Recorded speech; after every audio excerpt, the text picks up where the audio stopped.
Hello, everyone, and welcome. My name is Craig Ries. You're watching Hollywood Junket, and in just a little bit of a moment, we are going to be talking to this season's The Voice winner, Todd Tilghman. Yes, we finally got him. It's been a few days since the finale, but we're going to get to chat with him, just find out how his whole week went, what it's like to win The Voice, and just really try to get as many questions as I possibly can in. I know has had a busy week. It's probably not even over yet, but we are very excited to have him back, and he should be joining in just a little bit.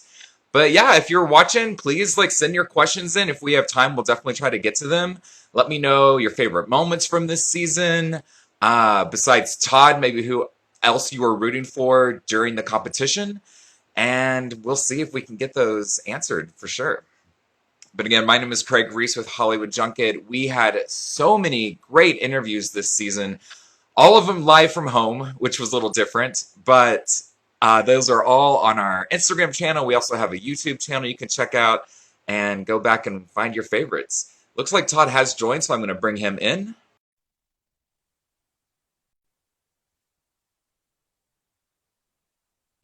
Should be in just a second. And there's the winner of The Voice. Oh my goodness. How you doing? I'm awesome. Great to see you. Good to see you, Craig. Oh my goodness. I know your week has probably been crazy, so I want to say first off, thank you so much for letting us interview you today as well. Oh, We man. really appreciate it. Thank you. It's my pleasure to do this. I'm enjoying all of this. I appreciate it all. I bet. Oh my goodness. Well, congratulations. Thank you. I definitely have a lot of questions, but I definitely don't want to take up your whole day, so I'm going to just kind of get through them. Ask away. So let's jump right in. First of all, how did you spend Tuesday night after finding out you were the winner? Well, I spent a good bit of time on a press conference. Yeah, yeah. Right after the show ended, and then after that we had cake. We were going to eat cake, win or lose. Because really, I mean, you make top 5, you win. You know what I mean? So Yes. that's sort of the way we saw it. And so we were just kind of like, I spent, even before the win, I spent a lot of times like preparing my kids. Like when they announced the winner, you guys smile and clap, don't cry, don't get upset, because they're little kids, they don't know. Yeah, yeah. But anyway, yeah, dude, I had some press, we ate some cake. There was like it's super weird the times that we live in. There was a socially distanced watch party at a theater here in our town. And so when I won, they all made like this caravan up to where we were at the church. And so the parking lot was filled with people cheering and stuff. It was so cool. Hang on, man. Give me a second. Yeah, yeah. All right. Okay. I'm just going to turn this on. I thought I connected to Bluetooth. You know how these cars do? Like you're trying to talk and they connect to Bluetooth. I just turned the car off, so it won't do that. But anyway, we had cake. Then we cleaned up our mess, and went home, and I got in the bed about 1:30 and laid there awake until probably about 4 or 5. Yep. That's how it went that night. Oh my goodness. Well, it was definitely an exciting night. It was kind of weird how they announced 5th, they announced 4th, but then they were just like, all right, here's the winner. Yeah. Like, did you know it was going to be announced that way? Yeah, they I was told us. Oh, here we go. They said this, and when you're on the show, you just go with the flow. You do what they say. Yeah. So they're like, they said, what we'll do is we're going to announce, Carson will announce 5th place. He'll announce 4th place. Then we're going to go to commercial. And when we come back, he's going to announce the winner. And so we were like, okay, so that's what he did. And I mean, I still really don't really fully remember like exactly how I felt or what I did when he said, I remember him saying, Todd Tilghman, congratulations. Yeah. But I don't remember much after that for a few minutes or so. Yeah, I can see that. Yeah. So what's the plan? What's going on moving forward? Well, right now, I am building upon relationships that I got in the show, like with my coach, Blake Shelton, and with a few other people that are in the business. I'm actually spending part of today reaching out, trying to, because I'm completely ignorant about the music industry, and so I've made a few connections with people that I trust, and so I'm trying to set up some things that make sure that like I'm taking the right steps forward. I'm protecting my interests as well as like putting myself out there. And so that's what I'm doing right now. But I mean, Yeah.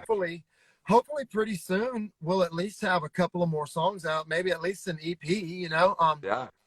in the next few months, so that's what we're doing right now. I'm doing live stream singing. I just, I don't really play instruments, so I just pull up the tracks online and sing the songs and chat with the people. I'm going to do that tonight on my face over on Facebook, and Oh, so awesome. just all those things. That's all those kinds of things, and I'm going to see what I can do to boost up Long Way Home. I didn't expect it to do as well as it did. I mean, not that it's a bad song, but so that's, I act like that's just a few things. Those are all of the things I'm, Yeah. I'm doing. So what Well, you doing? speaking of Long Way Home, I mean, it was already like selling super well on iTunes Monday night, even before Right. the announcements were made. Like, did you see that? And because it sold so well, did you have a good feeling you were going to win, or like, how did you even process that? I'll be really honest about it. Especially after he announced fifth and fourth place. I mean, literally, I know this is going to sound really dumb for me to say out loud, but I really just felt like I had a 1 in 3 chance. I mean, I Yeah. felt like we all just had a chance there. Like Tanisha is phenomenal, and so is Thunder. Just really good. And so, I kind of felt like, but I guess in a way, I didn't really think about it. Really, I guess I really sort of subconsciously was thinking, because I was sort of preparing my children to cheer for whoever won. You know what I Yeah. mean? So I don't Yeah. guess I really expected to win. I was excited about Long Way Home. Like that afternoon, it was like at number 63 or 65 or something. And I was so excited. I'm like, oh my gosh, this song is at number 65. And then before I went to bed, it was number 1. That Yeah. was just, Yeah. golly, that doesn't happen to people. Yeah, I'm over here on the West Coast, so we see it later, but I immediately went to iTunes to check out the songs, buy the songs, and I was like, oh my God, that's so great. Yeah, number 1. I was like, my gosh, and I didn't, it was cool, that whole process. I gotta say, the whole show was really a neat experience and a fun Yeah. experience. But a couple of highlights in the show pop out to me. But one of them is that time with Songland. Even though we were there virtually, it was so fun. Like because I was there with Blake, and then Esther and Shane were on the call as well, and that was some of the most fun, because that song started on Songland. And I don't know. I hope I'm not giving away any secrets, but if I do, y'all forgive me. No problem. But the way they did is they told us that they were going to collaborate with Songland, and then the people who work on the original side of The Voice reach out to each one of us. And so I sent a couple of original songs of my own to them. Okay. And they emailed me back, and they said, here's the one that we really, really think you would do good with, of your own. And then they said, here's a couple of songs from Songland that we thought might fit you. Because they ask you, I mean, I love that. They want to know like what message you want to send, and what kind of vibe do you want your song to have. And so I listened, and when I heard Long Way Home, it was in 90 seconds. And I was like, holy crap, I love that, And then in my mind, I thought, I don't know if I'm right or not, but I thought strategically, I love this song. And if I do this song, then I'll have another song like in my catalog, not just the ones I already have. And so, but then when I reached out and told them that they loved the idea of me doing it, and I didn't know that was it though. It was 90 seconds. They had to finish writing the song, So when we got on with Esther and Shane, they talked to me about my own experience and how I felt and what I would want to put in, and then they finished that song. And so it was a collaborative effort. Ryan Ennis, who was I think season 4, I might be wrong, on The Voice, originally wrote the song, Yep. And so it's just been a super cool. And now me and Ryan haven't like had tacos or anything, but I've chatted with him, on social media. He's got my number. I've got his number. And so it's just, it's really cool, the relationships that I've been able to build through this. I love it. Absolutely. Sorry, And that's great. You have some songs already in the works too. Yeah. And anytime, man, you just do this number right here. Well, say that again. I'm sorry. I said, at any time, you just do this right here, and I'll shut up. No. I'm like, tell me more. No. Go ahead. Sorry. No. Have you thought about what kind of album you actually do want to make? Yeah. I don't know that it's hard to explain. I want to give the same sort of sense and vibe as someone Mhm. like Craig Morgan. You know who I'm talking about, Craig Mhm. Morgan? Mhm. Yeah. I don't sing necessarily his style, but I love the vibe he gives. He gives like a Mhm. really he loves his family. He loves the people in his life, and and so it's more of a country. That's another thing that I love about the show is when I went into it, I was intimidated by singing anything that may be even remotely country because I love that music. But like for my coach, Blake Shelton, Yeah. I mean, Yeah. he's got such a beautiful, crisp country voice, and I just don't have that. But it turns out that genre works pretty good for me. So I don't know that I'll be like boot wearing cowboy hat country. Yeah. But I just that's not really my vibe. But I do feel like it may be more in that vein. Very cool. So hope so. So I saw somewhere you're definitely taking the kids to Disney. That was kind of a promise from the beginning. Well, But my how are wife you made that gonna, promise. yeah, yes, yep. How are you gonna use the rest of your cash earnings and what's your plan for that?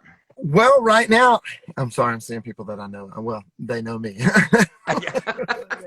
I'm Used to like just that. parked. I'm just parked in the car out of park right now. Honestly, right now, and I've been very, very like open with this without giving too many details to just anyone, but I'm not 100% sure about how my future is going to go. Like I know that big changes are coming, but I don't know the specifics of those. And so there's a possibility that that money may pay the bills. Yeah. I'm not sure, but it might. So I'm going to hang on to as much of it as I can. And until I have a little bit more certainty about this, because I don't have any, like, before anybody gets all mad at me, I don't have any like immediate plans to make any big changes, but I'm not crazy either. I know my life is changing and new chapters are opening, and I just don't know the specifics of that yet. So I'm probably going to hang on to as much of it as I can in case I need it. Yeah. You've also Yeah. got 8 kids to put in college. So Yeah. there's And that too. I got 8 kids to put in food and clothes. Yeah. That's like these kids want dinner every day. Yeah, yeah. They're like, man. Actually, speaking of your kids, did they ever give you like feedback after each night of performing and like what was their kind of involvement during this whole season? Well, at different levels, like for example, my 4-year-old daughter. There are videos now floating around. She would practice with me. She still sings "Glory of Love" to this day. She goes Nice. around the house Yes. singing "I Am a Man," and then all the way up to my 20-year-old son, dude. He was all involved. He was like the camera person, the light person. He did. I don't know if you saw the finale performance, all those lamps and stuff on the stage. He took care of all of that. He set all that up, and Awesome. but he has a really creative flair.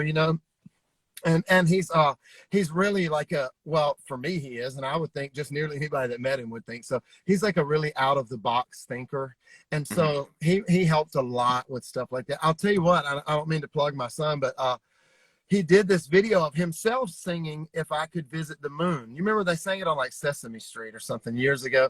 It's Yeah. basically a song that's like, I would love to do all these things, but at the end of the day, I want to be back home with the people I love. And man, I watched that thing and just cried. Like at the he puts all these little shots from our family, and at the very end of the video, it's on Instagram. My son is Egan. His handle is like EAG2N. Okay. I don't know. It's I a was gonna kid ask, thing. so thank you. Yeah. Yeah, it's at EAG2N, but the number two, EAG2N. So anyway, and at the very end of it, he's got this someone that was not on the stage with us captured video of the win, and he slowed it down in slow motion with the confetti blowing up, and I don't know, it's just so moving to me, and That's so that's cool. just his mind thinks that way, and so he helped a lot. My 14-year-old did tons of like graphic design, and like there's a fan group that on Facebook that just exploded, and he did like the little graphic header for it, and then my older, well, between those two, I have a Mm. 16-year-old son, and he raps, and so he's been like doing on his little rap account. Well, I say little like it's nothing. He's actually really good. you know I mean, I was like really like, this is remarkable, son. This is a really good job. and he was shouting me out on all of his Instagrams. And you know, the little kids are drawing pictures. They're all about it. You know, that like even when I do press now, you know, like the littler kids are like, I thought you already won the voice. I'm like, I'm not going to sing right now. I'm going to do other things. Yeah, yeah. Believe it or not. Right. Yeah. Right. I'm sorry, man. I will just ramble and ramble. I know. I'm happy. Do not apologize at all, please.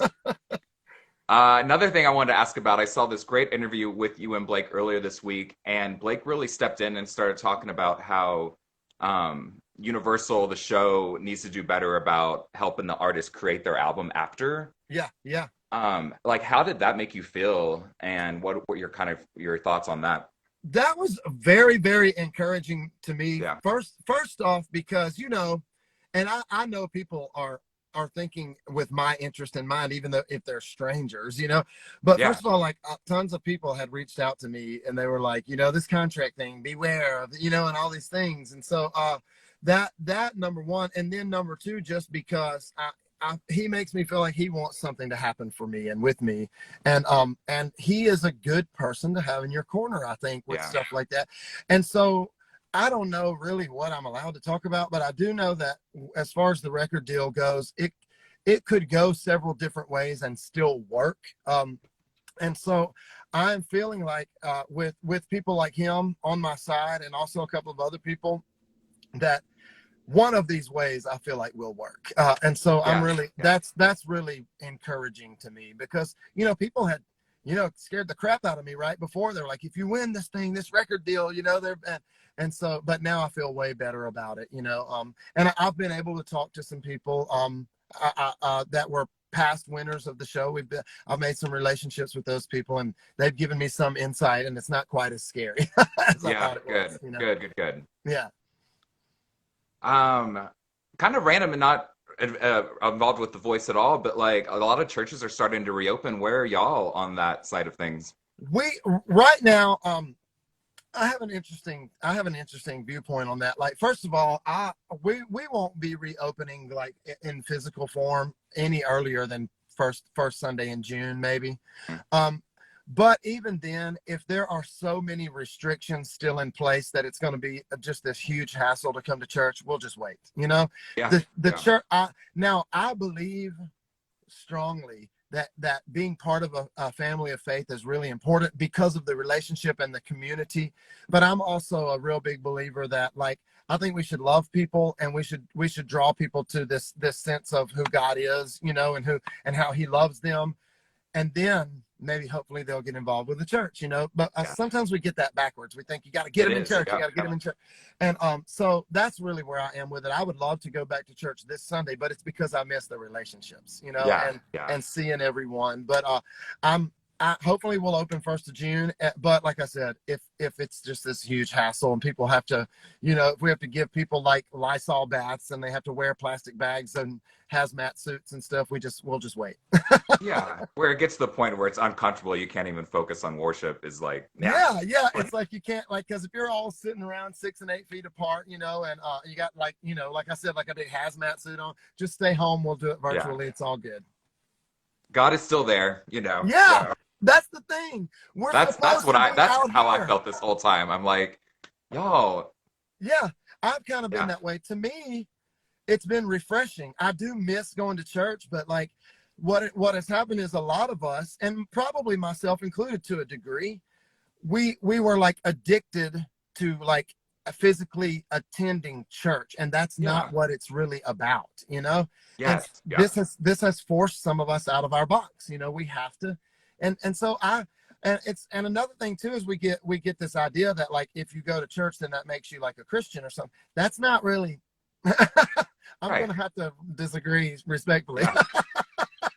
But I just think, you know, this has given us an opportunity to love people in new ways. And you know, even this thing with the voice, my favorite thing about this is the relationships that I've built with these people. And like, they're so different, you know, everyone is so different, and their personality is different, and their music style is different, and they come from different places, and they have different ideas. And I just really love that I got to be in the middle of that, when I know that I'm sure that just like stereotypes exist everywhere, I guarantee there's a stigma on, deep South preachers. Yeah. And I was happy to show people that we're not all that way. Yeah, I was really, absolutely. really happy to do that. Absolutely. I Anyway, did have one more question. It kind sure. of goes back to The Voice. Before The Voice, and correct me if I'm wrong, but your church was kind of your biggest stage to Yeah. sing on, right? Yeah. Yeah. So, like, how, where'd you find the energy and to get over the nerves first on performing on The Voice stage? And then, man, you're going to be performing on bigger stages Yeah. moving forward, So, like, what are your feelings on all that? Yeah, but you know what? The crowd itself, I love. So that Yeah, didn't yeah. bother me. Like, especially if you're like at the Voice or at a venue where people have come to see you, you could suck and they're still gonna love it. Yeah, They're yeah, gonna be out there screaming and cheering, and the crowd I love. The hard part about the Voice was the company. Like, these people are so gifted and good, and I'm just like, I sang in church in Mississippi my whole life. And so, like, that really got my nerves and my anxiety churning. I love the crowd. The crowd throws that energy. That didn't make me nervous. The coaches made me nervous. I mean, yeah, you're legit singing for like John Legend, Blake Shelton, Nick Jonas, Kelly Clarkson, and then not only that, you're literally singing in competition with these other people like Tanisha Harris and Thunderstorm and Cam and Micah, these other people that were in the top five. That got my nerves going. But in the yeah, future, I'm actually looking forward to singing whatever crowd. The crowd is fun. yeah. It's just fun because you love them and they love you, and it's so much fun. And so I look forward to that. I love that. I can't wait to see everything that happens after this for you. I'm just so Yeah, I excited. can't wait for us to get to meet in person. I'll come to I California one know, day. I know. It'll happen. When they open California, Yep. we'll have sushi or tacos. It'll happen for sure. And I will definitely, reach out later this year, probably when the other season starts, and definitely gonna check in with you and see how everything's going. Ready? But yeah, we'll meet. I'm excited. Yeah, man. Thank you so much, man, for all this. Like, I've gotten to chat with you several times, and I know you could be Yes. talking to anybody. So thank you. I appreciate it. I've had a blast, Todd, and before I let you go, just thank you so much for all the interviews you've given us, and also just Yeah. being like a genuine and humble and nice person, like that it helps, it really helps with these interviews, and that's why you connected so well with the audience. Yeah. So you deserve to win, and Well, thank you. congratulations on that, and Thank you. many of us are very happy about this. Well, So thank you, Craig. I congrats. hope to see a whole lot more of you in the future, man. You enjoy the Oh, rest me of your too. day. I know it's still early in the day there. So, Yeah, I don't what am I gonna do next? yeah. But no, Todd, again, thank Watch you your so look. much for your time. I know you had a super busy week, but we really appreciate It it. is all And good, man. I appreciate every minute of it. So, thank you very much, man. all right, awesome. Well, we Bye will bye. talk to you soon. Have a great weekend. See you, man. Bye. Later. And that will wrap it up for us, guys. Thank you so much again to Todd for letting us interview him today. I know he's had a crazy busy week, and so it really means a lot for him to have him on our station. Again, this is Hollywood Junket. You can check out all our past interviews on our Instagram feed and also on our YouTube channel. It's the same thing, Hollywood Junket there as well. And I believe we actually still will be talking to Tanisha Harris, maybe on Monday. So please definitely check that out. Catch us back here again. But until then, everyone have a great weekend, and we'll see you next time. Bye.